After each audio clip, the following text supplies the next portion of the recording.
with you, Che, your view of what we just saw there, these contrasting closing arguments. Yeah, I mean, as you said, the contrast couldn't be clearer. Bill Clinton famously said that campaigns are about the future, not about the past. Donald Trump is very much about the past, his own past grievances, his own past prejudices, I would say. And Harris is really about the future, about creating a better future where we're all unified, bringing people together, and having a positive, uplifting message. Ambassador? Wow, that was a pretty melodramatic opening, Ari. I don't agree with anything I heard in the last 3 minutes. Donald Trump, yes, has his grievance sort of loop that he goes through. That's part of who he is. I'm not going to defend it, excuse it. It's just how he speaks. But, I look back to 4 fairly sanguine years before COVID, and I look at things like the Space Force, which were developed, new vaccines which were developed. There was all kinds of forward motion going on between 2000 and, when he was elected and when he left office. So I don't share that view. You juxtaposed a piece from the Madison Square Garden rally with a more soaring speech from Kamala Harris. And of course, it looks terrible. You think it looks terrible? I do. Why? Because I don't think that is really his closing argument. That was a rally. That was, getting the gang together. I'll let you finish, but just so viewers understand, the campaign literally billed that in advance on the record as his, quote, closing argument. And so hold on. The Gordon, campaign also had. Gordon, I'm going to finish. Gordon, I'm going to enforce rules of the road this whole time. You've been on the program before. I'm going to finish, and then you'll get a chance to respond. So I just want the audience and the citizens to understand the campaign literally billed it as a closing argument. Then we saw what happened, both from the guest speakers. We quoted tonight the former president, Donald Trump. And so if you find it terrible, melodramatic, a rough contrast, as is often the case in life, I think your problem, your issue, is not with the editing, not with the clips. It is with the facts of what Donald Trump said there, and you're supporting him now. So go ahead. Yeah, I'm supporting him because I think he wants to take our country back in the correct direction. Kamala Harris had co-stewardship of our country for 4 years with Joe Biden. And all of the things she's talking about doing, she was nowhere to be found in the last 4 years. And yes, you can excuse the fact that she was vice president, not president, but she was also the last person in the room. And there have been no tangible deliverables by Kamala Harris in 4 years. Jay? I rest my case. Well, you can't rest yet because we're still in the middle of the argument. But go ahead, Jay.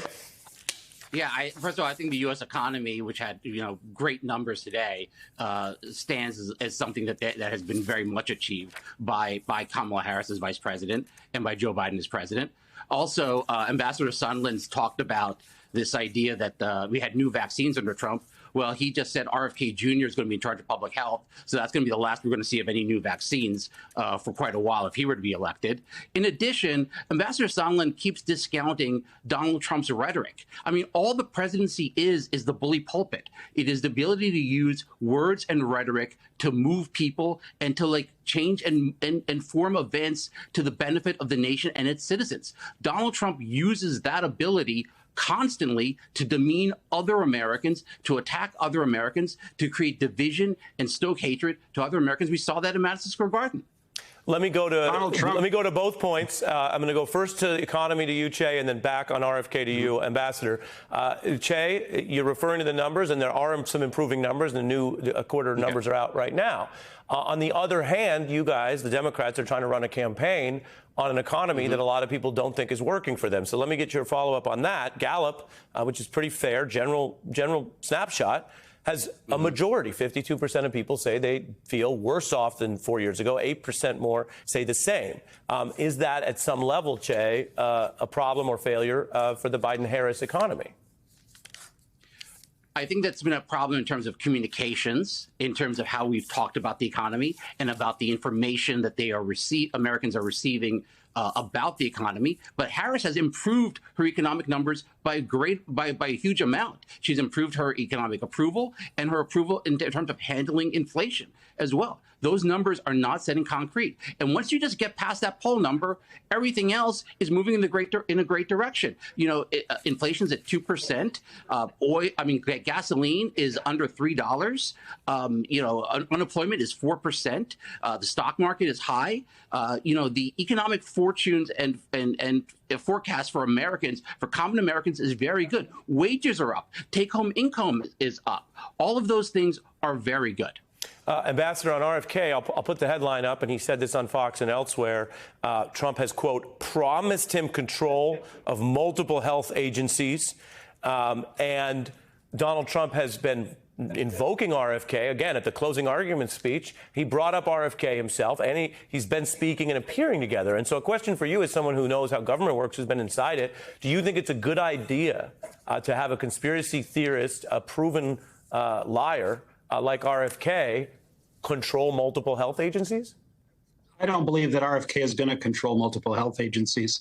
I think this is campaign hyperbole. And I think there are a lot of people, in addition to RFK, running around talking about their next cabinet position. And I don't think President Trump has made up his mind yet on who's doing what. Che, and that's okay, go ahead. Well, I wanted to respond to Che on the economy. Yes, it's true. The economic numbers are slowly beginning to improve. But what I worry about is another 4 years under what is essentially a socialist construct where our entire country is going to become a cohort of people who get handouts.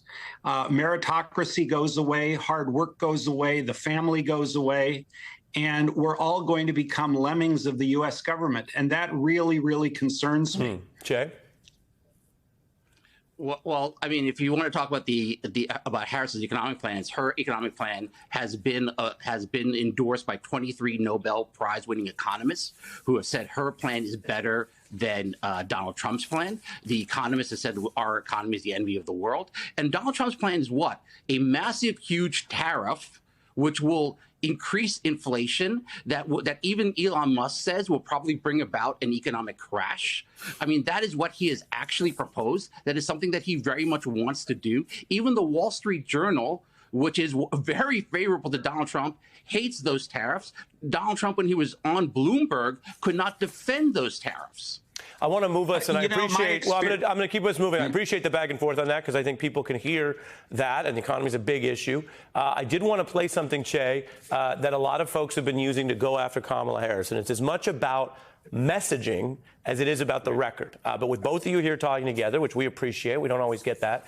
I want to play this. This is where Sunny Hostin asked a straightforward question, and a lot of people said, "Is that the best answer Harris has?" And she's been building on it since then. Let's take a look. Would you have done something differently than President Biden during the past 4 years? There is not a thing that comes to mind. Is there a policy that stands out to you in particular, either? Sure. I mean, my approach to what we need to do around Medicare covering home health care. Let me be very clear. My presidency will not be a continuation of Joe Biden's presidency. I will bring my own experiences and ideas to the Oval Office. Che, has she refined the answer, and is that the right place to close on? Yeah, I mean, Vice President Harris knows this. When you run for president, you have to be your own person. And people do want a change. They want something different, and she is very much offering that. She's going to take the best parts of the Biden presidency and strengthen it, and she's going to also maybe shore up things that she thinks are perhaps a weakness. I think that's fully consistent with everything else. It is certainly better than the direction that Donald Trump wants to take us in, which is constant passive grievances.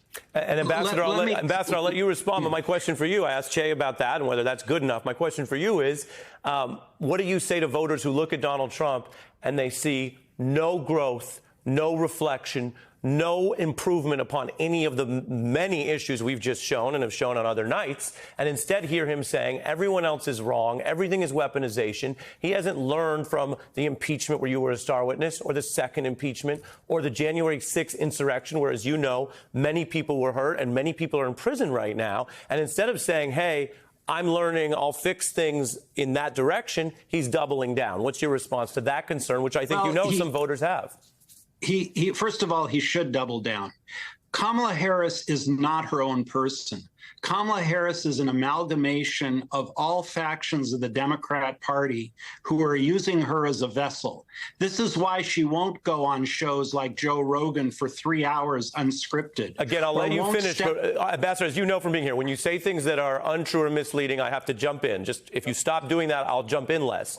But she actually publicly agreed to a Joe Rogan interview. He interviewed Donald Trump in Austin, but refused to travel to Washington, D.C. to do her interview. And I can just tell you from being involved in interviews, it is standard to be willing to travel.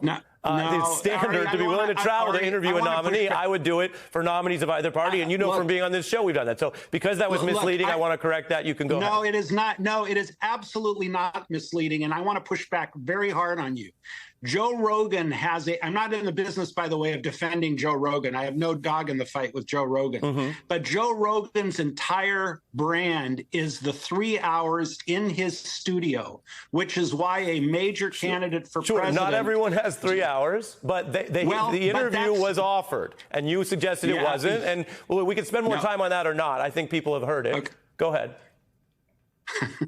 I'm not sure where that leaves us. The point is, she is very, very, she is not confident in her own ability to express her own ideas for fear of literally stepping on her own toes and saying something that goes against the dogma of the campaign.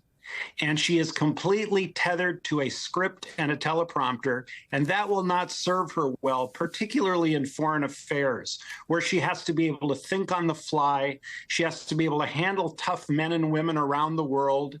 And I just don't think she has it in her. Yeah.